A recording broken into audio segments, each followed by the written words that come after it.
अब यही लोग विरोध कर रहे हैं मुझ दास का, क्योंकि इनका दानंद फेल हो गया, सत्यार प्रकाश फेल हो गया और वेद का अनुवाद फेल हो गया।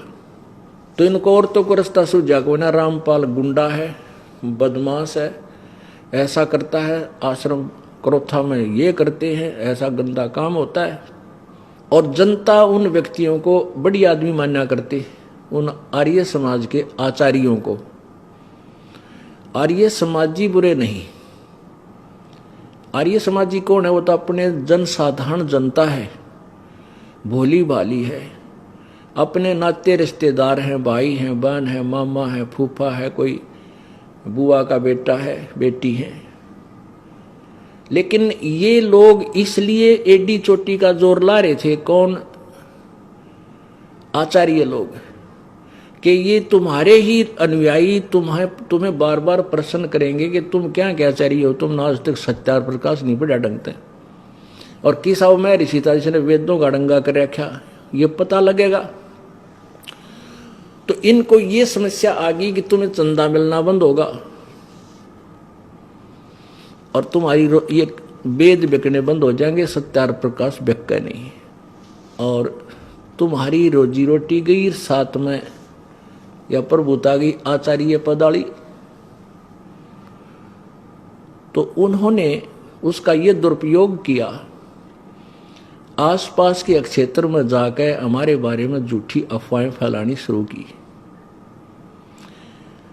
अब जनसाधारण हमारे तक पहुंचा नहीं, किसी के पास समय नहीं कि देखते ना जाकर वहां पर,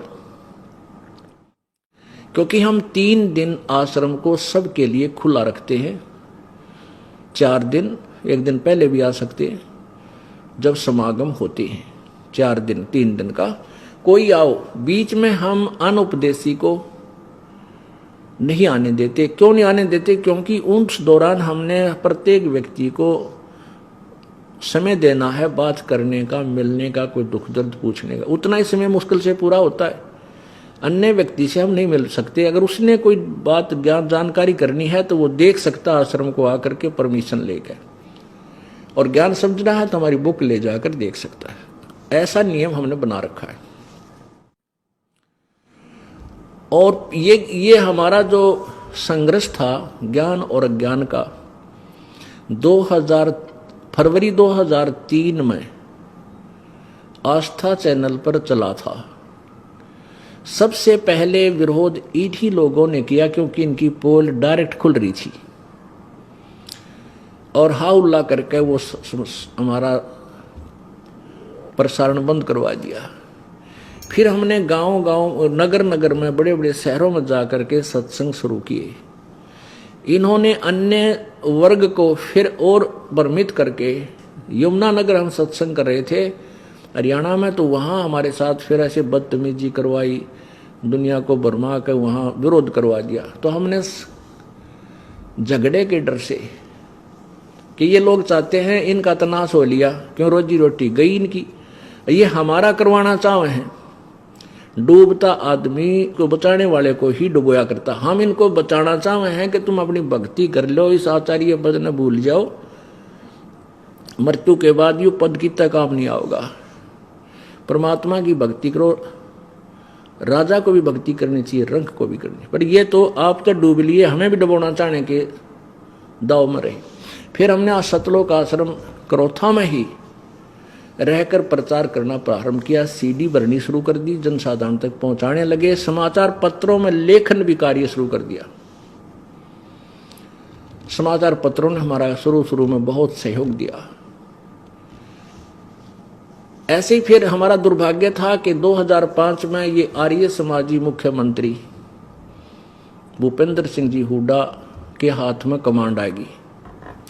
ये अपने सतर्क आदमी बुरा नहीं है, यो इन आचार्यों को आर्य समाजी होने के नाते अपने मुखियाओं को हर एक आदमी सत्कार करता है और अच्छा मानता है। अगर अच्छा ना मानती ना पहले रिजेक्ट कर देंगे, तो घने अच्छे मान्या करता और सच्चे आदमी मानता था। और ये स्वयं भी बहुत धार्मिक व्यक्ति है। देखते हैं इनको, कहीं मंदिर में जा रहे हैं, कहीं कुछ दान कर रहे हैं, बड़े अच्छी आत्मा के हैं।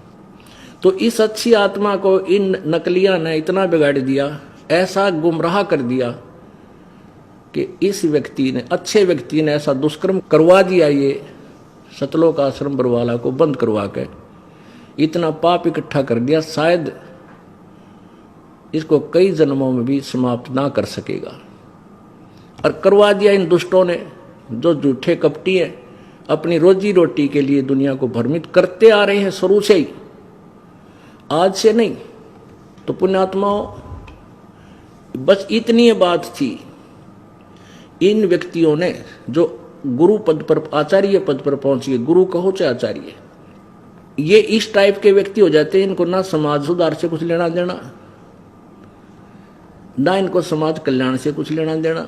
इन तो अपनी रोजी रोटी और अपनी मान बढ़ाई से ही संबंध रहता है, ताल्लुक रहता है। पुण्यात्माओं, परमेश्वर की महिमा बताते हैं गरीबदास जी। दास गरीब साहेब दुखते धड़े।